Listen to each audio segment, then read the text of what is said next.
And I've asked this question in passing, but I really thought it would be fun to break down with the crew today, is who has been the more valuable coordinator this year, Ben Johnson or Aaron Glenn? And I'll start with this one.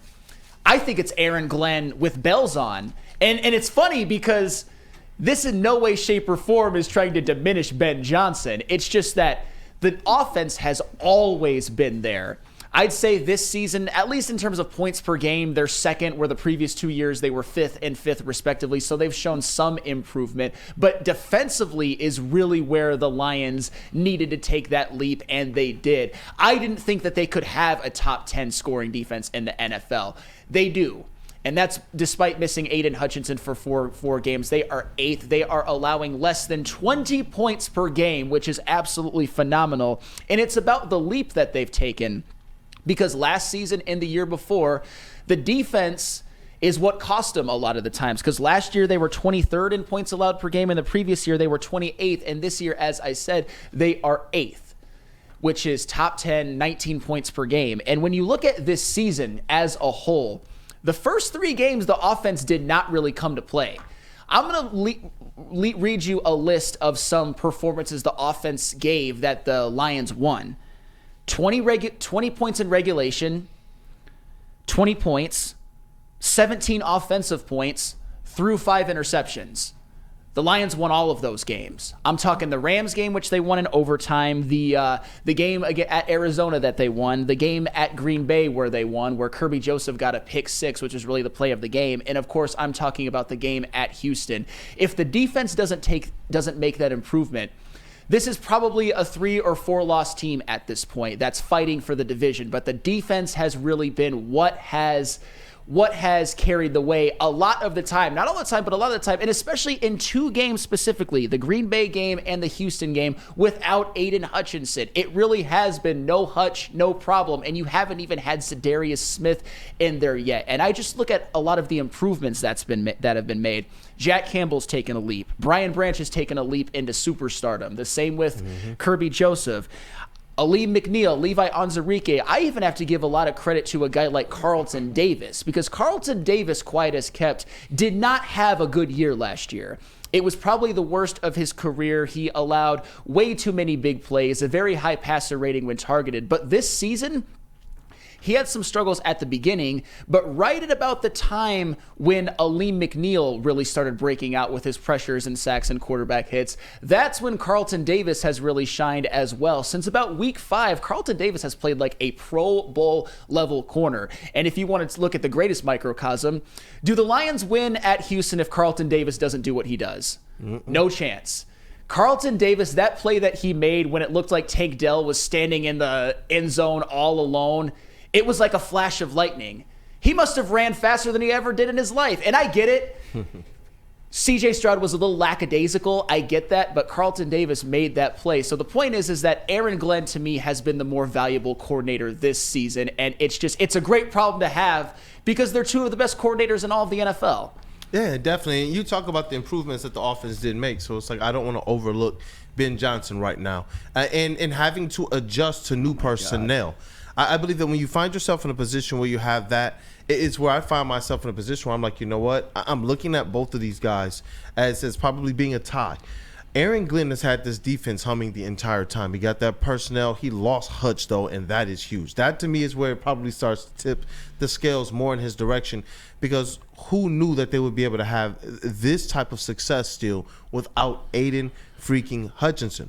I did believe, though, they were still going to be a pretty good defense, and part of that is because of the schemes that we saw Aaron Glenn, employ last year that got a lot out of a little. This was still a team last year, and it was one of the refrains that I was stating. I know KG was on a couple of these shows, doing shows where it was like, look, the Lions legitimately give up 20 points plus or minus 3 every game. That's what you know this Lions team is going to do. And the times where it was like they're giving up that 23 or 24 points is where the offense really didn't do its thing.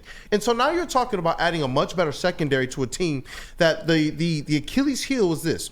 Yeah, we can keep you within the 20s. We know we're going to shut you down in the red zone. But how many red zone attempts are we going to give up? How many big plays to wide receivers are we going to give up? Solving that this year with Aaron Glenn has been really the thing that's kind of floated this defense. Now we're seeing the entire year, bolstered by those all pro. That's what I'm gonna call them. Those all pro safeties. If the season ended today, they'd be all pro. That's what I'm talking about. Like the best safeties in the league. You got rookie Terrion Arnold playing big minutes and getting targeted often. Because who's going to really say, you know what? Well, let's just try and pick on Carlton Davis. But when you talk about something here with Carlton Davis, his interception looked a lot like the ones that we saw. Because do we consider that one another touchdown takeaway? That happened in the end zone, right? One of Carlton Davis's interceptions. Dude, yeah, absolutely. Yeah, absolutely. and I'm setting it up. Yeah. Like, I know it was, but I'm just saying it's another one in the end zone. This is insane. Save the damn game. That's what I'm saying. But think about this. Tell me that these safeties and these players don't look in just really good shape as well. And that's what I was getting at too. Brian Branch, Kirby Joseph, these guys have been able to charge forward and also get back with the quickness to manipulate a quarterback and get an interception in the end zone. We've seen this now how many times? 5, 6, 7 times this season? 6 times? Yeah, That's 6. Crazy. That is insane. That's insane. Those are game-saving type of plays. And for the record, because there's a few people in the chat that are upset with me, want a victory lap, yada, yada, yada, I understand. I'm not saying Ben Johnson's been bad. It's just with not even close to saying Ben Johnson's been bad. Ben Johnson is the best offensive coordinator in the NFL, but this year, Aaron Glenn is the best defensive coordinator in the NFL. It's a phenomenal problem to have. I mean, a phenomenal problem. And with the offense, I hate to say that they're almost being punished in this discussion because they've been good already before, but it's the defense that's really needed to take a leap. And the offense, they've had games like the Seattle game, for example, and the Cowboy game and the Viking game where they have been humming on all cylinders.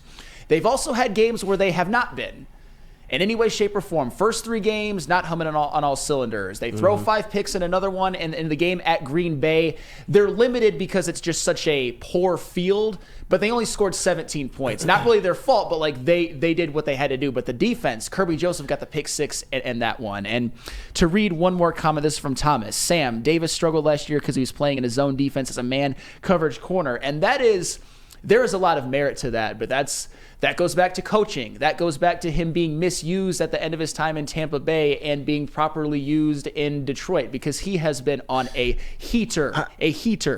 Yeah, and I do want to kind of bring this up in the conversation as well because I do believe that Aaron Glenn deserves all the flowers in the world. But Ben Johnson, the offense, he has some weapons on that offense. They haven't necessarily, like Sam Laporta hasn't been the Sam Laporta we saw last year. Obviously, J-Mo has started the season good. Then we got the inconsistent game with the Cowboys, and then he missed 2 games as well.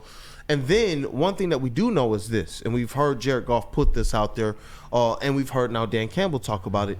They're facing much different looks than they faced before. So now you got the mad genius, Ben Johnson, who still has the number 2 offense in the league, while you have every team lining up at their peak, at these moments where they're like, you know what, we're ready to knock off the Detroit Lions, and they're scheming up some things. That's why I am wondering, in terms of the battle or the uphill battle that Ben Johnson faces, I do believe he's facing maybe a slightly different one than Aaron Glenn based on the types of schemes that he's going to see night on basis. Sure, and Ben Johnson has thrived as well. Which is crazy. Yeah, that's what we're don't talking get me about. wrong. Yeah, and 2 top 10 coordinators. And Rando Smalls, man. Why are you so mad, bro? You are very, very angry in the chat, putting a lot of vitriol at me. Just let me just tuck you in, give you a nice kiss on the forehead, and you can calm down. Because what have I said? What have I said that is so out of line, bro? If you want me to give you credit for being more of the next man up guy and the defense playing better without Hutch and before Zadarius Smith than I thought, I will give that to you. I will give you a nice little pat on the head and a kiss on the cheek, if that's what you would like. But dude, what the F is wrong with you, man? Do you know why I believe, though, if we go back and rewind the tapes, you know why I believe that they could have gone undefeated without Hutch? It's because of the schemes.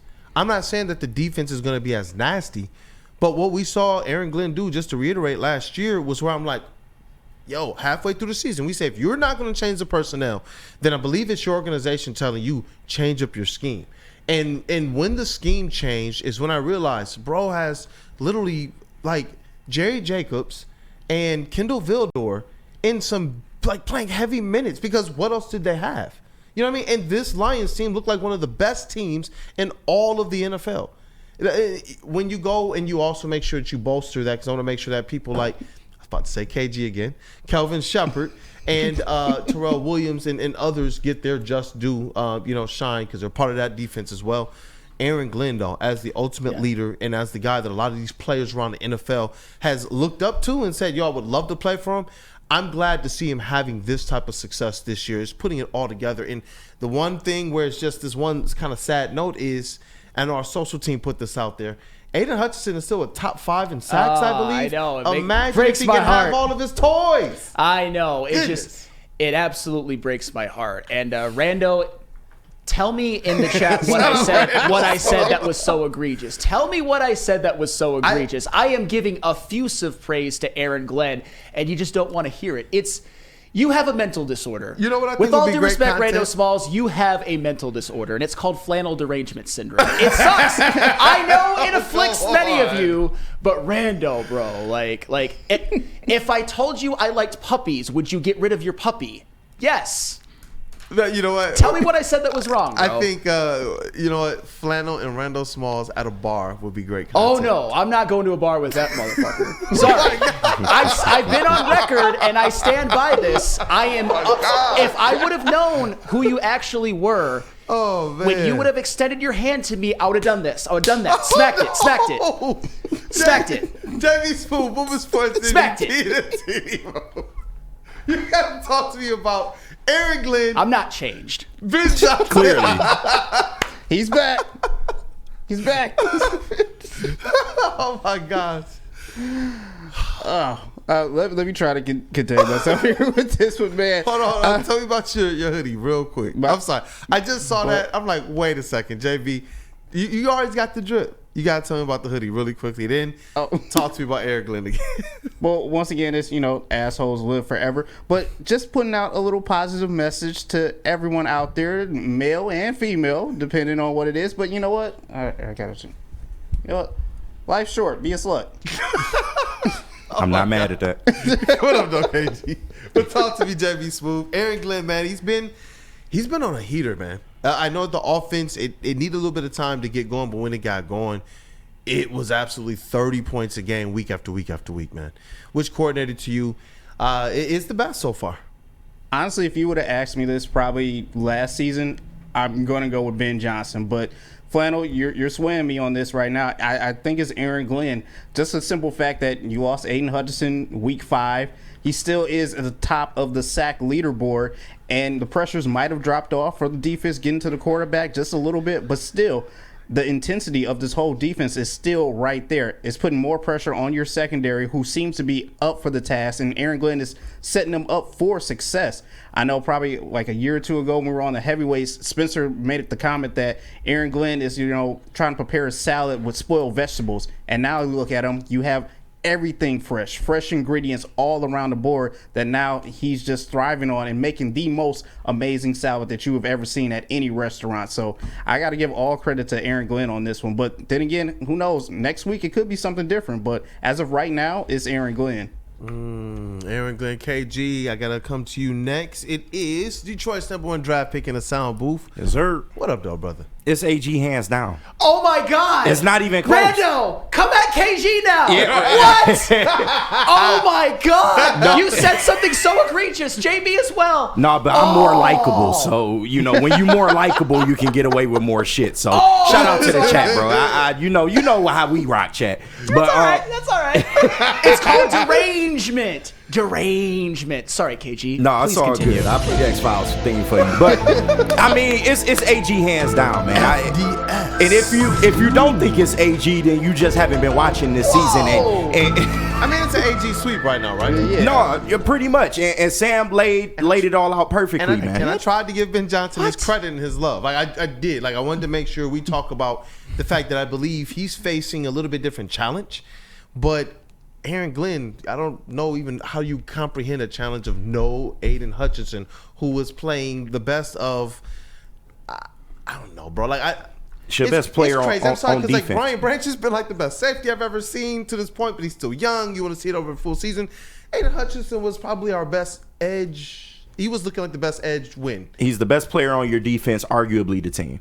Yeah. So, I mean, it just is what it is. The fact that you were able to still stay in and go undefeated without Aiden Hutchinson, which we all thought, you know, if you losing him, you're going to take some blows. You probably might lose some games. The fact that they were able to hold court until you were able to get a Zadarius Smith in here, I think that's absolutely amazing. And Flannel brought up the Packers game. I would even raise you the Vikings game, man, going down 10 early and then coming back with 21 points unanswered. But a big part of that was because of the defense. And of course, after seeing this Texans game, and it's like when you look at the defense, the improvements that they've made this year, they were already a top 5 rush defense, still kind of are, but now you're looking at top 5 scoring defense. Now you're looking at their top 10 and a lot of other defensive metrics. With a lot of different losses too. I'm telling you, this defense has taken on a whole different shape. They are gelling at the right time, and it's low-key a shame that Hutch isn't here for this, because this defense is finally in rhythm, you know, with the way your secondary has been playing, your safety room,